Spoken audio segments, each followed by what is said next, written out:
Hello, everyone, and welcome to the In the Pocket podcast. I'm Logan Martin. That's Max Sturm, able to make it for the Picks videos.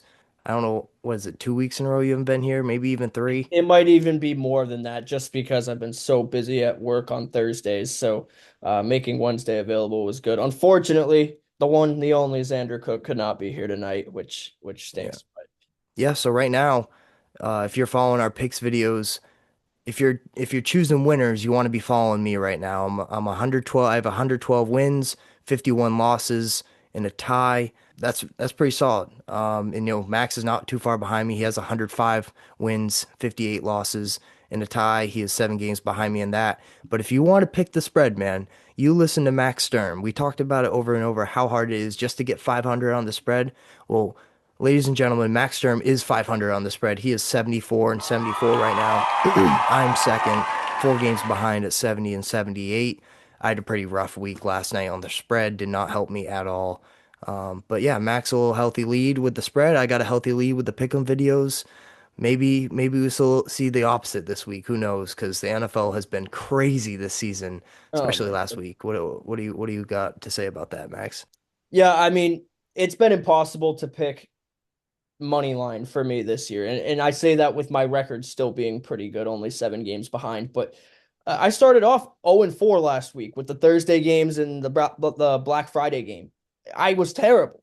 I mean, I think that all four of those games, at least from me and Xander's perspective, all went the opposite way of what we thought was going to happen. And that was so frustrating because I really thought that one, the Ravens were gonna beat the Bengals, but the Bengals get Joe Burrow back and they play a great game. Their defense, for some reason, has just come alive these last 2 games and have been able to force turnovers and make stops, which I never thought I'd see. The Cowboys, I love their offense, but again, I didn't trust their defense. And again, this team the last few weeks has done so good on defense, and they go out and they stop not just throwaway quarterback on at home. They stopped Patrick Mahomes in a passing offense, at least, that has been pretty successful this year. They don't have a rushing attack, and Dallas exposed that. Um, and then just the other games, Detroit and Green Bay, that could have gone either way. I'm not surprised that Green Bay won, especially after hearing you guys talk about how how bad Jared Goff has been under pressure this year and just how uncomfortable he looks. Yeah, it makes total sense. But I did have the Lions winning that game. I thought they were the better team, but they weren't the better team in week 1 and they weren't in week 13 either. So rough start, but I don't even know what to say about the spread, man. I didn't think I was going to be 500. I guess I'm just picking well. Yeah, maybe I'm jinxing it, but I think this week is a lot easier when it comes to picking the spread, picking a team, whether to pull away, win comfortably, or to win it in a tight game. I think this week the lines look a little easier to read, in my opinion. So it'll be interesting to see what you have in comparison to what I have. So kicking it right off, two teams that played on Thanksgiving. We just watched on Thursday. The Cowboys going on the road to play in Detroit. The Lions coming off a loss at home against Green Bay. They look a little deflated right now, dealing with injury. The Cowboys coming off two hot victories, 2 wins in 5 days against the reigning Super Bowl teams, the Kansas City Chiefs and the Philadelphia Eagles. Can they continue on this high and beat another juggernaut? I know the 7-5 record doesn't say it, but the Lions recently in past years have been a juggernaut. Can they win 3 games in a row? This one being on the road. Detroit favored by 3. Max, who do you got? Yeah, man, this is tough because we have seen total and complete opposites of these two teams from what we would normally think about them, or at least what we thought about them coming in.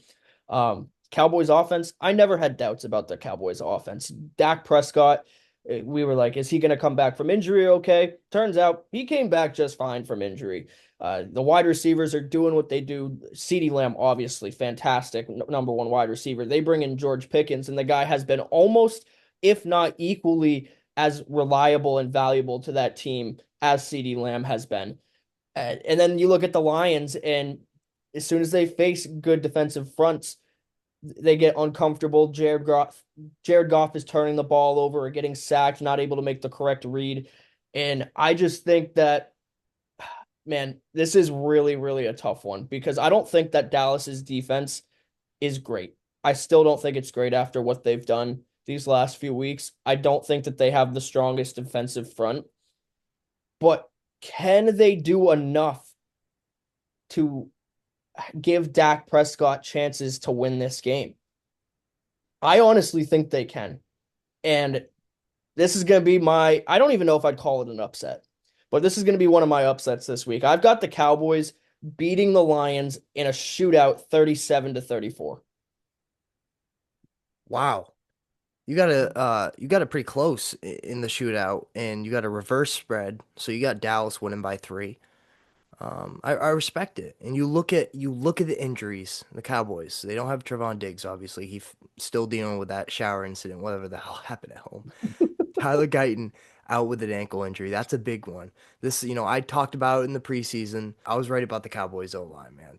These guys have done their own, held their part. They played the Eagles, looked well against them, kept Dak pretty clean. But regardless, their injuries are not as concerning as what the Lions are going through. The Kirby Joseph, he's out. Khalif Raymond's out. Brock Wright is out, backup tight end. But the starting tight end's still out. Sam Laporta, who's been a safety blanket for Jared Goff. And now Amon-Ra St. Brown is expected to miss some games with an ankle injury. I think Dan Campbell, well, I don't think, I know he came out and said it didn't look good. Expected to miss probably a week or two. He's questionable at the moment. I doubt we'll see him play. Brian Branch is questionable to come back in this one. And then the whole offensive line is just banged up, man. And the Lions have found themselves knee deep in quicksand after dropping 3 of their 5 games. The offense is uncharacteristically looked sloppy and dysfunctional recently, and the offensive line has been banged up. Jared Goff holds onto the football and moves poorly in the pocket. Recently, opposing defenses with good D lines like the Packers, the Giants, and the Eagles are killing any deep threat passing schemes drawn up by Dan Campbell because Jared Goff gets uncomfortable in the pocket and just takes a sack, and it just kills the momentum of these drives. In the plays where Goff needs to buy time in the pocket, they're turning into sacks. It's that simple. And the Lions secondary needs to get healthy. 2 of their safeties are questionable to come back this week, but they've been out. And Robertson, the corner, who's more of a slot corner, better in zone, has been taking on a role of playing man to man against the best guy on the opposing team. That's not going to work against CeeDee Lamb and George Pickens. This is the best duo, wide receiver duo in football, and it's been clear as day. Coming into the season, they're probably up there, top 5, top 6, but they've taken over that number 1 spot. These two together are elite, and George Pickens might even be better than CeeDee Lamb, especially this season. And without Amon-Ra and Sam Laporta, man, it's hard to think that their line should be favored by 3 points in this one. Just so many injuries. And you talk about the defense, Max. I know you said you don't know if the Cowboys are really, really there defensively because of how they started and how the recency bias has been with the Cowboys defense. Well, they played the Chiefs. They played the Chiefs, the Eagles, Raiders, Cardinals. Well, their last 3, they're allowing 21 points a game compared to their 28 on the season. So, this defense has been stepping up. I'm going to give the Cowboys the upset win in this one, just like you said. What did you say? 37-34? 37-34. Well, I Yep. had 27-24. Give me Dallas to upset the Detroit Lions on the road, which is something the Cowboys haven't done this year very often, is play very well on the road. Yeah, and real quick, just when you look at those injuries, it does stand out, obviously. Taylor Decker and Penei Sewell not being active as of yet. They're both questionable. With even one of them out, you got to worry a little bit because that offensive line has already looked kind of shaky. And they had the disappointment of Frank Ragnow not coming back, which I think hurts them, even though they never had him all year. But they thought that they were getting somebody back to build some stability, and it seems so sure. And then he fails his physical with a level 3 strain in the hamstring or whatever the injury was. So he's out for the season and won't come back, won't be on retiring. But let me tell you, another guy that's on an injury report for the Cowboys is Jadeveon Clowney, and we haven't talked about him in a long time. That brother had 2 sacks last week, man. He was he was a dog last week. And I would And love to see him get back to his former self if he can get some more playing time out there with the Cowboys. And so if he's playing and those offensive tackles are hurt, I could see him reckoning this game again, man. And it would be really hard for Jared Goff. yeah, I mean, he showed up in the right moments, especially against Kansas City. He just found himself in perfect position to make a play and really took advantage of that. So good to see Jadeveon Clowney. Never lived up to the number one hype, but he's been a reliable option in the pass rush. Yeah. Yeah, next game, we'll get right into it. Seattle Seahawks on the road to play the Atlanta Falcons. Gross game to me when I checked it. Well, I typed up everything I wanted to say, gave my prediction, look at the score. I've been trying to do that more often. And then I look at the spread. I look at the spread last to see like how different my spread is from it and then take that. So typing this up, I'm like, well, you got two teams on the opposite end of the spectrum. You got Seattle, who plays really good on the road. They've been playing decent at home as well, really good at home as well. In all three phases of the football, they've been really good. I know Sam Darnold's on the injury report. Maybe that's why this line's so low. But the Seattle Seahawks at 7.5, man, against Kirk Cousins and the Atlanta Falcons, considering that the Seahawks get to play in a dome now, man, am I missing something, Max? No, I mean, I think that it doesn't matter. I think Seattle still is going to win this game. I what stands out to me though about Seattle is their offensive performance last week. Um, they win 26-0, but that was really no help of their offense. Like their defense carried that game, carried them to a victory. And they were playing against Max Brosmer, who has never started in his career, and the guy threw four interceptions.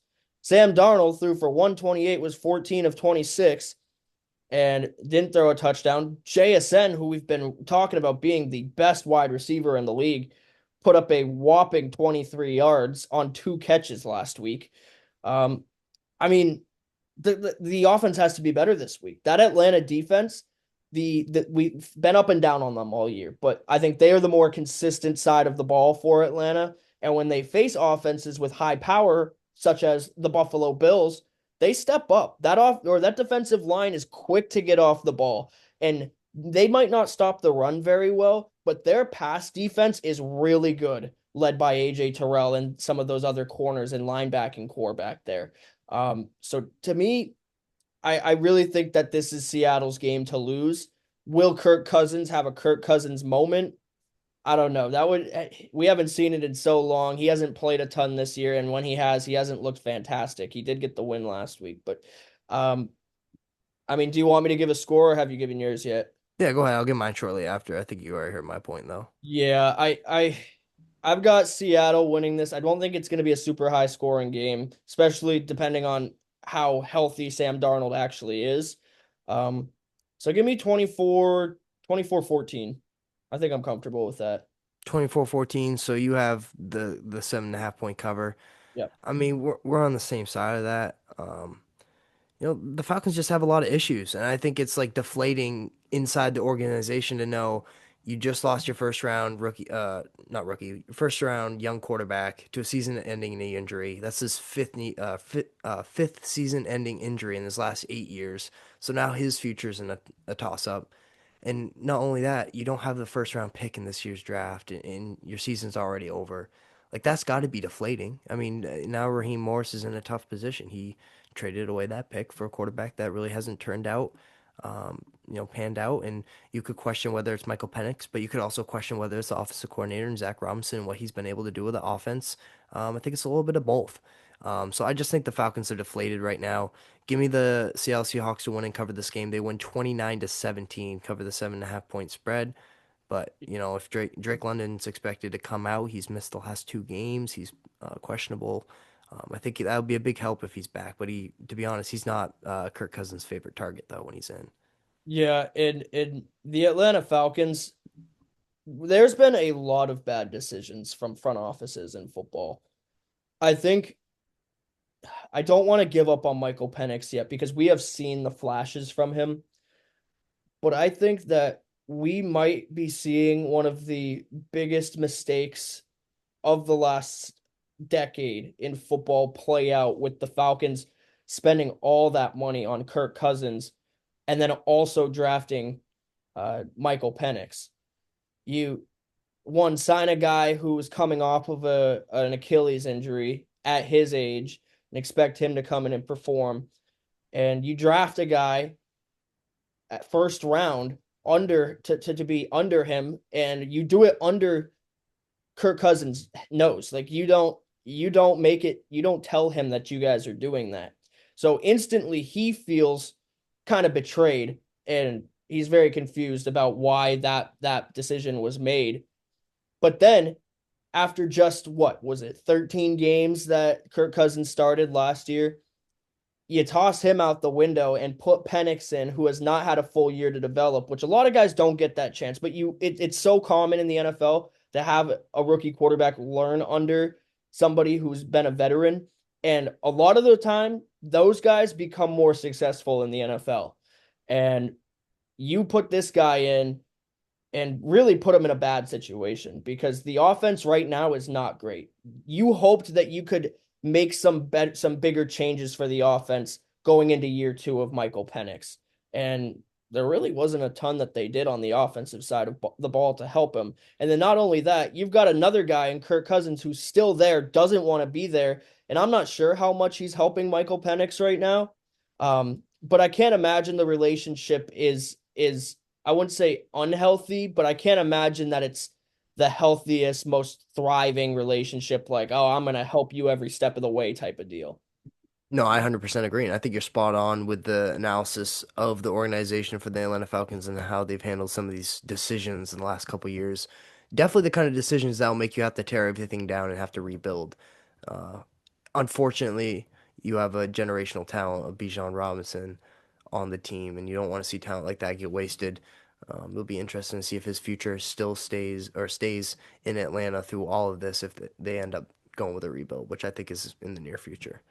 Moving on to the next game, it's your Buffalo Bills at home against the Cincinnati Bengals.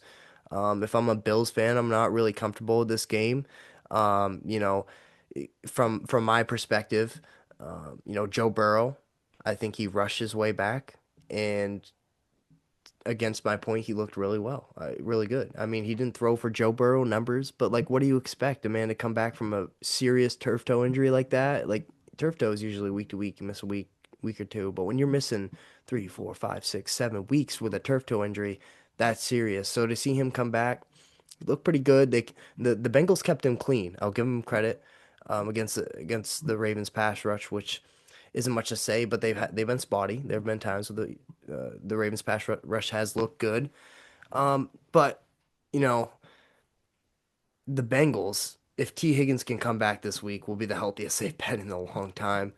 I just loved how they play against Baltimore. They played physical, really shut out the Ravens' hopes of just coming back in that game. I have Baltimore friends who are just like the whole game. We're coming back, bro. Don't worry. We do this all the time. No, the Bengals never gave the Ravens a chance to do that. In years past, Burrow throws for 400 yards and they lose that game.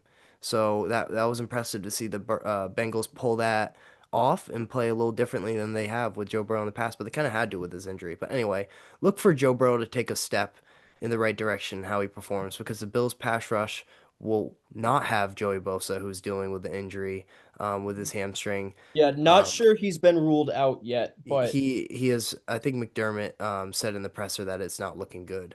So I will go with he's not playing in that game. And what I've done for research on the injury, it looks pretty doubtful. I know it says questionable, but I would say that will be moved to doubtful closer to game time. But still a chance to play. He's not ruled out like you said yet, but it doesn't look hopeful. But yeah, like I said, Burrow's kept clean. So if without Bosa, what's the pass rush? There's not a ton of depth there. I know you still got Greg Rousseau, Epinenza. I forgot how to say yeah, AJ. AJ Epinesa. Epinesa, like, but you don't have depth there if Joey Bosa's out. So that's a big question. How are you going to get to Joe Burrow? How are you going to make him uncomfortable? And then on the Bill side, they're right back into conversations and after handling business on the road versus the Steelers. A lot of people, public, seemed like they were on the Steelers covering in that game. But James Cook was incredibly efficient, ran the ball 32 times for 144 yards. I love that brand of football that Sean McDermott uses. I know you got Josh Allen, a generational talent, one of the best quarterbacks we've ever seen in NFL history. But he didn't take his foot off the gas. And if something was going well, he kept doing it. And that's what he did. He ran the same play, 29 times? I forgot what the exact number was. 29 times. 29. They ran a zone run and just tore up the Pittsburgh Steelers. So we've seen it, McDermott's play style. When Josh Allen has the Superman cape on. They let him go for it on fourth down, let him air it out, scramble, do his thing. And yet last week they did it with James Cook, letting him run it over and over again until they can stop it. And that's what the Bills have to play, that physical brand of football, because they can't protect Josh Allen in the passing game. Right now they can't pass block. They can run block. So why not just hand the ball off 30 times every game and get Josh Allen a little more involved in the run game? Figure out how to get him involved. So I think it will be a run heavy game against the Cincinnati Bengals, whose pass coverage looked pretty good against. The Baltimore. I know Isaiah likely should have scored a touchdown there, but other than that, they look pretty good. They held Baltimore to 14 points. So I think running the ball is the answer. Not to mention Dalton Kincaid still out. That's proven to be, another safety blanket, but this time for Josh Allen. And without Dalton Kincaid, Josh Allen can't stop turning the ball over. So hand the ball off, hand the ball off, hand the ball off, chew the clock, control the possessions in this game. I think it's a grinded out Buffalo win. They win 24-20 So since he covers.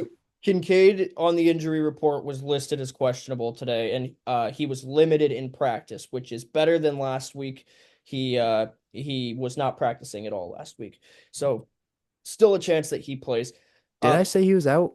I yeah, didn't think I. you said he's gonna they're gonna be without him again. I think I mentioned when he's out, Josh Allen hasn't been Oh throwing picks. yes, I worded that wrong, but yeah, I mentioned just add like he's struggling without Kincaid. I think if Kincaid can get back healthy in this week, which I think by now he's got to be healthy, like you said, I think we can expect him this week. I would agree yeah. with you on that. Did you give a score? Yeah, 24-20, since he covers, but Buffalo wins. Yeah. Okay, so Logan, the Buffalo Bills this year have been like, you ever go to the casino and you win these really big hands, right? You win these big hands, you're feeling good, and then you're like, all right, man, I'm gonna throw a little bit of a smaller hand on this bet, and then you lose that, and then you do it again, and then you lose another one, and then you come back and you win another really big bet, and then you lose a big one, and you kind of feel like you're just All like the over the night, place. yeah, like the night sucked. Sitting at 8-4 right now, I shouldn't be saying that about the Buffalo Bills. Um, Great win last week, and I'll get to that in a second. But they are so wishy-washy. They beat these big teams. You go out and you beat Baltimore, you beat Tampa Bay, and the Steelers are no elite team, but they're also not a pushover. Except we did push them over last week, and you get those wins, and you look very good. And then you play teams that you should beat, and you don't. So I kind of don't know what to think of Buffalo these days, but what I do know is that when it comes down to the end of the season, Josh Allen and the Buffalo Bills over the last 5 years, since Josh Allen was put up into elite status, has he's gone crazy at the end of these seasons and into the playoffs. So I'm trusting my gut. Um, and you're exactly right. Buffalo in that first half versus the Pittsburgh Steelers, they had two turnovers. They looked sloppy. They were kind of just all over the place. They lock in the third quarter and the rest of that game. The defense looked good. They got the turnover right away. Josh Allen got hit a couple times and they were jaw jacking back and forth. I think that got the blood pumping. But more importantly, they did what works on offense. They realized that stupid screen pass to Shakir does not work most of the time. What was working? Run up the gut with James Cook. He was gonna make it work, and it didn't matter if you ran it 5 times, 30 times, 130 times. You were sticking with that play because the Pittsburgh Steelers allowed it every goddamn time. And that's what you got to do going against the Cincinnati Bengals defense. Their rushing attack, I don't know exactly where they rank on that, but I know that their defense is not very good as a whole. So use the rushing attack. Get started with that. Establish the ability to pass. Then you pass against the pass defense that looked a little bit better, but might not be expecting it if you're running with James Cook. I think that Joe Brady, who I've given so much shit to, called such a beautiful second half of that game versus Pittsburgh. I want him to carry it forward and go with what works. Go outside the 5 plays that you have in your normal play calling sheet if you have to, but find what works and just exploit that hole on the Cincinnati Bengals defense. Let Josh Allen do his thing. And I think that that's how they win this game. Obviously, on the defensive side, you've got to go against Joe Burrow, but over the last span of games, the Bills have had the best pass defense in the league, which I already told you to me was shocking. Um, I got Buffalo winning this game. I don't want to jinx it, but I think that they are really coming on a turnaround here in the later part of this season, and they will going towards the playoffs, whether they win the division or not. Also think it's a close game. I'm going 27-24. Nice, I like it, and it could look really good for Buffalo. They could win a close game, but it still looks pretty comfortable. I Yep, think and it's the best quarterback matchup of the week too. You got to remember who's on the other side of that ball, other side of right. the sideline with Joe Burrow. It's not going to be an easy win. I mean, yeah, I would agree. Best quarterback matchup of the week, but you consider what they're working with. Like Buffalo can't get any separation at wide receiver right now. I think that's a big note that you can write down in your notepad when you watch the Buffalo Bills. Oh yeah. And that just makes Josh Allen's life way more difficult, man. Well, you get Dalton Kincaid back, and that helps so much. It opens the rest of the guys up, and Right. you have a reliable catcher back. Keon Coleman's back in the lineup. I never thought they used him the right way, but I also think that he doesn't use himself in the right way. So Right. you Needs to got be to a see balance how there. they work forward with him. He had a touchdown last week in the red zone. He's been effective in the red zone. And for the love of God, continue to use James Cook in the pass game. James Cook and Ty Johnson. They are great out of the backfield, man. Continue to use them. And then Tyrell Shavers showed what he can do versus the Tampa Bay Buccaneers. Get him involved. It has to go back to everybody eats, and that means whoever's open gets the ball. I would agree with you on that. I feel like you look at the wide receiver situation, the injuries you see in a tight end. How does Ty Johnson not average 30 to 40 yards in the pass game? That seems a little inexcusable with how effective he has been when they throw him the football. But at the same time, it's a nice little wrinkle to add against good teams when you need, face them, and they haven't really seen that much of Ty Johnson on film. They know what he can do, but they get a little distracted when you see that third down. Ty Johnson comes out, and it's that one play that really changes the game. So yeah, Yeah. next game, Titans at the Browns. Keep it short, man. Titans are dealing with injury. Lloyd Cushenberry, the third, their center, dealing with a foot injury. Kendall Brooks, one of the Titans' more reliable special teams option, missed the team's past two games while in the concussion protocol. He'll have to practice multiple times just to be able to pass it. One of their corners, one of the regulars at cornerback, Amore Davis, he's dealing with a Achilles injury. He went out versus the Jaguars. Amani Hooker, safety with a rib injury, exit the game versus the Jaguars. So, man, give me the Browns to win this game. They're at home. Browns defense plays better at home. It's going to be a low scoring game. The total's at 33.5, and I saw that after I picked the score of this game, and I have the Browns winning 20-13, right at that 33. Give me the under, but give me the Browns to cover that 4.5 point spread. Yeah, this is going to be an ugly offensive game. It really is. You're not going to see much offense out there. This is the one game I would give Tennessee the opportunity, or I would say they have the chance to win, just because the Browns offense cannot cannot do anything. We look at the sheet here that you graciously shared with me, and they are dead last in yards per play, but points per game, the Tennessee Titans are last in points per game. So you really don't know which way to go with this, but I do because one defense is significantly better than the other. And I've got the Cleveland Browns winning this one, very low scoring game, 17-10, and I'll make a prediction right now. Myles Garrett gets 4 sacks and breaks the record in this game. Yeah, I have that written right here, the last sentence of the analysis. I think their defense can win them this game. Expect to see a lot of Myles Garrett and some turnovers. So, can we see a strip sack fumble on the record breaker? That would be pretty. That'd be a way to Yeah, capitalize imagine it. he breaks the record with what? It would be 4 more games left after this. That's Right. nuts. You gotta That's give him the play of the year. Yeah. So defense play of the year. So next game, Commanders at the Vikings. Jane Daniels expected to come back. I think they're tripping if they want Jane Daniels to come back the way Marcus Mariota's been playing. When your elbow goes the opposite direction on national television and you try to put him in a game 4 weeks later, I don't care about what elbow injury it is, man. That you're just throwing him out to the sharks. So I think they're best to just keep him out for the rest of the season. Both of these teams have no playoff hope. Get a good draft pick. You know, man, the Vikings have 15 people on their injury report in oh so many starters, man. Like I'm just gonna pull it up. I'll cut out the dead space. yeah. Just wait till you hear who was on there. The Vikings injury report. You ready for this? Donovan Jackson, offensive guard. Josh Metella, safety. Jalen Redmond, defensive line. Jonathan Allen, defensive line. Blake Bramwell, guard. Ty Chandler, running back. Jonathan Greener, outside linebacker. Javon Hargrave, defensive line.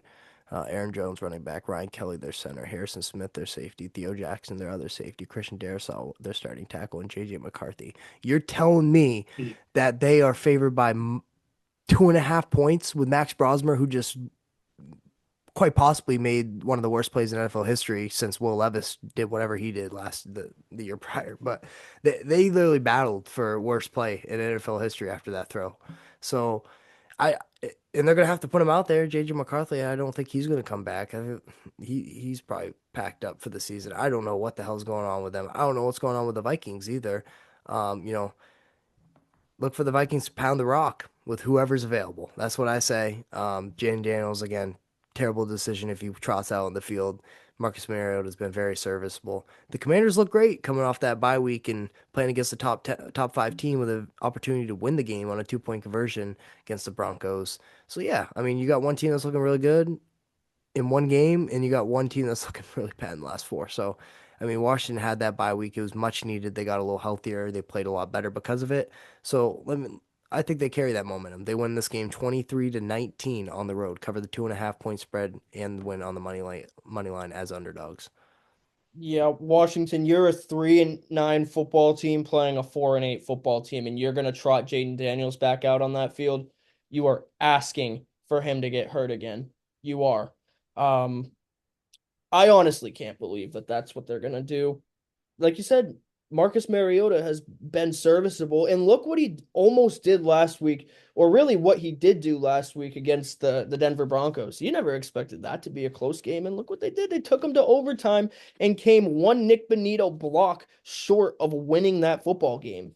Um, you don't trot the guy back out there, especially with who they are playing against. And no disrespect to Max Brosmer, a guy from UNH. Would have He been my quarterback if I committed there.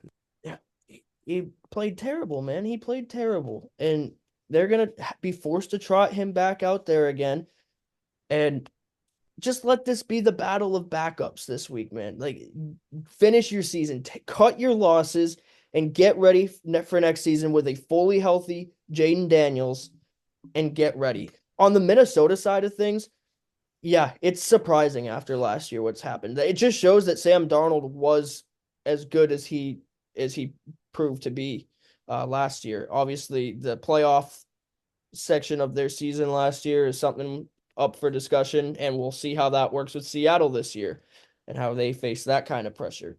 But we talked about Kevin O'Connell being the quarterback whisperer, and not one quarterback has played good for them this year. You've had the outlying games from Carson Wentz or from JJ McCarthy that have been all right, but none of them have played consistently well. Um, yeah, I'll keep it short and sweet. I still think that Washington wins this game strictly because of the quarterback matchup. Um, and low scoring again, 20-14. You got Washington winning Yeah. as underdogs. Yeah, I like it. I think Marcus Mariota has earned himself a starting job next year. If there's a team out there that's dealing with a really bad quarterback situation, like whichever year there seems to be one or two teams, Mhm. I think he's looked pretty good. You have to consider Terry McLaurin hasn't been playing most of the games either. So next game, divisional game, Dolphins at the Jets. Moral of the story is the Dolphins need this. I know the Jets are riding high on momentum, and that's probably why the line's only 2.5 favored towards Miami. But Devon Achane has been the bright spot. You know, he's been tearing it up in the run game, and he's very reliable in the pass game. And Tua should thank him because the run game plus the winning has taken a lot of pressure off of him. And I think the Dolphins are wishing they had Tyreek Hill healthy right now because, they've strung together some wins. They've looked good in spots. And the Jets have won their last two games at home versus the Falcons and the Browns as underdogs. And, it's pretty easy to just be like, yeah, the Jets are really playing good at home. Let's take the Jets. Come on, man. Miami's 4-1 versus the Jets the last five matchups, outscoring them by 51 total points. I think we see a lot more of the same. Devon Achane pound the rock. But yeah, this is a divisional game, a game that Miami needs. You're talking about teams that have an ounce of playoff hope compared to a team that has no playoff hope. Yeah, the Dolphins need to win this game, and they need to win a divisional game. These are the games that matter. So I think the Dolphins handle business on the road. I think people are a little too high on a Jets team that's 3-9. So give me the Miami Dolphins to win, cover the 2.5 point spread. They win 23-13. Logan, I got a question for you. So Dolphins schedule from here on out goes Jets at the Steelers, host the Bengals, host the Buccaneers, at the Patriots. They finished this season. Let's see. What's their record right now? Yeah, they're 5-7. They finished this season 8-9, 7-10, 8-9. Does Mike McDaniel save his job? Yes, yes. I think he already has. You think Um, so? I think he already has. And Devon Achane has really, the run game's been outstanding. Was it the game against Washington? I think it was in Berlin. Might have the spot wrong, but they played Washington. Mike McDaniel was on the hot seat. They had just won a game, taking a little pressure off. Now it was time to just, take all that conversation, just put it to rest for a couple weeks. And I don't know, Mike McDaniel coached for his life in that game. Like the run game, the run schemes, like, Miami's picking up 12 yards, 25 yards, 5 yards, 7 yards, 18 yards in the run game, drive after drive after drive. And I think Mike McDaniel is understands that he's been coaching for his job and he's not taking that lightly. So I'd agree with what you're saying. He coached for his job. He won that back. And you mentioned the remaining schedule. Let me ask you a question now. Could you see Miami pulling together some wins versus the Jets, the Steelers, the Bengals, maybe even one against Tampa Bay at home? Can you see them pulling a game away some wins? Maybe Buffalo struggling a little bit, and then New England purposely dropping that game against Miami, knowing they have the number one spot locked, and giving Miami that extra playoff spot over the Bills. Could you see that happening? Could you see a crazy scenario My God, where the dude, if Patriots that purposely if that drop a game somehow and happens, dude, kick could Josh you Allen out? imagine? But doesn't it make sense though? Like No, like it looking at the it does. schedule, it It could does. happen. Holy shit, Logan! Like if that happens, I think McDermott is fired the next day. If the Bill, Really? if the Bills fall off that hard to where they finish with a lesser or equal to record with the Dolphins, and the Dolphins make it in on a tiebreaker, which the AFC is loaded. Remember, the Yeah. AFC is loaded. But if that crazy scenario plays out, McDermott's fired the next day. I Yeah. genuinely believe it. Um, Holy shit, dude, that would be a crazy scenario. I Like it, mean, if I was if I was not a Buffalo Bills fan and I did not like them, I would love to see that scenario play out as a football fan. That would 4 weeks or be 5 weeks so prior. nuts. And I am knocking on wood right now that this not happen, bro. I have to. It cannot happen. Oh Um, wow. Saints and Bucks. Mike Evans, could you return? Talking about guys who are rushing back. This guy's been dealing with a nasty hamstring injury, and I feel like he's dealt with a hamstring issue for years now. yeah, I feel like yes. yesterday definitely last year he definitely dealt with that. But yeah, it's the Saints, man. They're 29th in rushing yards a game. They're 30th in turnovers, and they're 32nd in the red zone.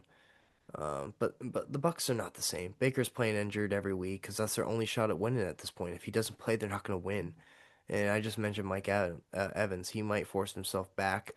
Could that be a plus to the pass game? Who knows? Because we thought the same thing last time Mac Evans was going to come back from a hamstring injury, and he ended up making it worse, and then he missed weeks. So you can't just bank on a guy to have a big day and catching footballs when they've been dealing with a nasty hamstring injury. So I'm never gonna bank on that. But it's a divisional game. Weird shit happens. The Bucks are 2-3 in their last five. They haven't been that good. But give me Tampa Bay. The Saints are fighting for the title of worst offense in the NFL, and it's just gonna help the Tampa Bay defense out. 8.5 it seems like too many points in a divisional game. It really does, man. It really does. I'm tempted to pick the Saints to cover, but give me Tampa Bay.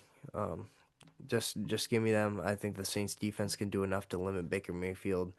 Give me the Saints to win 24-14. I mean, Yeah, you the Bucks to win 24-14. yeah, Whoa, whoa, yeah. whoa. You bring up a fantastic point with this being a divisional game, and you know that these two teams know each other, and they're going to come in with a game plan that is going to limit them, the Buccaneers initially. It's how you respond in the second half of that game. And I trust Tampa Bay. I trust them to be able to adjust to a New Orleans Saints team that has been very bad this year and a team that's putting up just 15 points a game right now. And it doesn't matter if they're home, doesn't matter if they're away. It's 15 points per game versus Tampa Bay, who at home is putting up 25 points right now. That's a 10-point difference. I see where the spread comes from. Um, and honestly, I feel comfortable taking it 27-14. Nice. So Colts on the road to play the Jaguars. You know, big injury report. Sauce Gardner exited the game in the first quarter with a calf injury. Seemed to pull his calf muscle running and just took a wrong step. Um, he's going to be out for this game. That's a player that the Colts spent two first round picks on, so that's a big deal. I have not given the Jaguars credit recently. That's on me. I'll own up to it. I picked You and against me them. both, brother. Picked against them way too many times. I've gotten burned. So do I pick the Jaguars now? And if I pick the Jaguars now, does that mean they lose if I pick them to win? Um, I just like how they're playing right now. They have faced injuries, whether it was Brenton Strange, one of the most athletic tight ends in the NFL, who um, I think next year when he's fully healthy, people really need to watch that guy. He's really reliable option, can get you 10 targets a game, 8 catches. He got injured early in the year against the Chiefs. We haven't seen him. Travis Hunter had a season-ending injury during practice. And some of the top guys on defense right now are questionable in this matchup. So yeah, facing a little bit of injury bug. Colts obviously with Sauce Gardner, Daniel Jones with his leg injury and the fractures he has in his leg, which is crazy to be out there playing with fractures in your legs. Um, but the Colts are feeling a lot of the same pain I mentioned with the injuries. The Jaguars are so hot right now. The winners are four of their last five, but they lost their toughest test in those 5 games, which was against the Texans. Their wins came against the Raiders, the Chargers, who have been so up and down, the Cardinals, and the Titans, man. Come on. Those are some buns teams. That's not the Indianapolis Colts. The Colts are more battle tested with who they played. And their offensive production hasn't been as good, but that's because of the competition they played. I think that changes this week. I think both offenses find a rhythm. I think this could make to be a really good matchup. I think it's high scoring. Jonathan Taylor has been held to under 90 yards in his last 2 games. Does that keep up? I don't think so. I think they're going to have to find a way to hand the ball off with the way the pass game's looking, the way Daniel Jones has been dealing with a little bit of an injury. A little bit, more than a little bit. But yeah, give me the Colts to win and cover that 1.5 point spread. I think they win this game 30-27. Yeah. Let me just say that this game is gonna be a bloodbath, man. I really think it is because there's more than just the win at stake. It's more than just being rivals at stake. Winner of this game is the first place in the AFC South. And not only that, if they lose, whoever loses this game, let's see who do the Texans play this week. Texans play the Chiefs.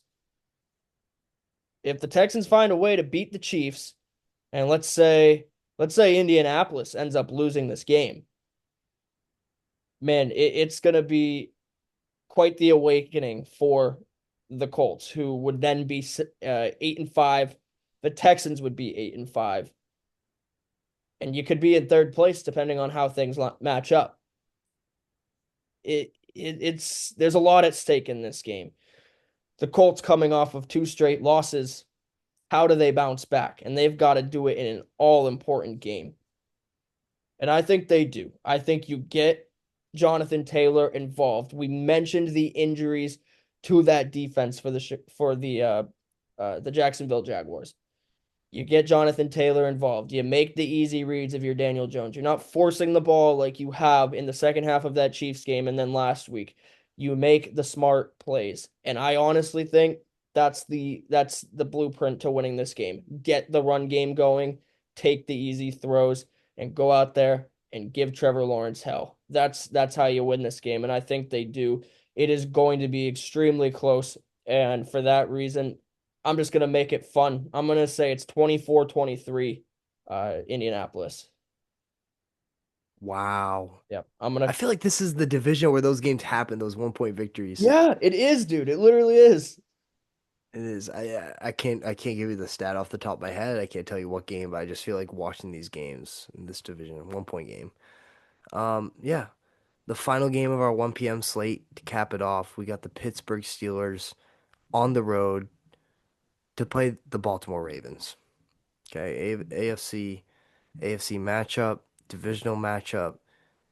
These boys when they play, usually it's war. It's a defensive battle. But now both teams are in the same situation. Both teams have been underwhelming. Both teams have struggled on defense, and both teams have struggled on offense. So we're looking at two of kind of the same teams in this game. I don't know who's the better team right now, to be honest with you. I feel like it's Baltimore if Lamar plays like he's healthy. I just don't think he's playing like he's healthy right now. In the Pittsburgh defense, man, what they did last week against the Bills, allowing that to happen 29 times, and it just shows they can't make adjustments.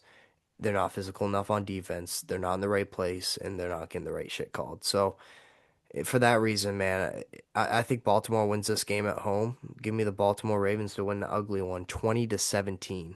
I don't know how it's a 6 point spread right now. I think the Steelers cover that 6 point spread. Oh, the Steelers definitely cover that spread. Um, yeah, man, we've watched Lamar Jackson over these last few weeks, and he has looked just not even gonna overstate it or understate it. He has looked stale. He's looked flat. He looks unhealthy. That's what it is. Straight up, the guy is not healthy enough to be playing football right now. I said it last week. The Baltimore Ravens feel like they're in a spot where their season is on the line and they don't want to fall behind in the AFC race, especially with how the NFL has shaped out, or the AFC specifically has shaped out this year with Kansas City underperforming, with Buffalo underperforming, with Cincinnati they might make a comeback, but Joe Burrow was out all year. To them, this feels like an opportunity that if they make the playoffs, they could go on a run. And so I don't blame them for bringing Lamar Jackson back, especially being 5-1 since he's been back. You've won games. He hasn't had to be the one to help you, and you're hoping that he's healthy enough by playoff time that you can go on a run. And so I like the vision from them. Um, but can they get it done versus the Pittsburgh Steelers, who are coming off of a nasty loss? If there's one thing about Mike Tomlin, and Xander might disagree with me a lot on this, if there's one thing about Mike Tomlin, I think he responds well from a loss a lot of the times. He finds ways to win games after he's lost a game, after they get embarrassed. He's a coach that, like he and I have talked about, me and Xander have talked about, he's got an ego. He's definitely got an ego, and it's shot right now. And so he's going to do everything in his power to have his team prepared against a divisional opponent on the road to go in and spoil this potential run that the Baltimore Ravens are looking to have in the AFC. Will they be able to complete it? Logan, I won't lie to you. I am coming up with this right off the dome right now. I have nothing prepared score wise. Oh, it's going to be a lot closer than you'd think, but I'm going to give it to a slightly healthier from last week Lamar. That Ravens offense with Derrick Henry pulling the team along, and that defense making the timely stops and putting pressure on Aaron Rodgers. I have them winning this one 20-18. Wow. So you got the Steelers winning? No, no, no. I've I got mean, Baltimore. I mean the Ravens. Yeah, yeah. Wow. Yeah. That's yeah, tight game. Give me the home team to pull away. I feel like if Pittsburgh at home, I think I give the edge to Pittsburgh. I just think the 6 points is ridiculous. I know the Steelers look horrible last week, but I don't think you can see that again 2 weeks in a It's row. Ravens at home. Yeah, I Yeah. no, I know, but I just think it's going to be a bloodbath. It's going to be defensive, just like it has been in the past. It's just not two good defenses. Um, it's just the offense is going to look bad. So yeah, appreciate you guys tuning into the In the Pocket podcast. I'm Logan Martin. That's Max Sturm. We'll see you guys next time.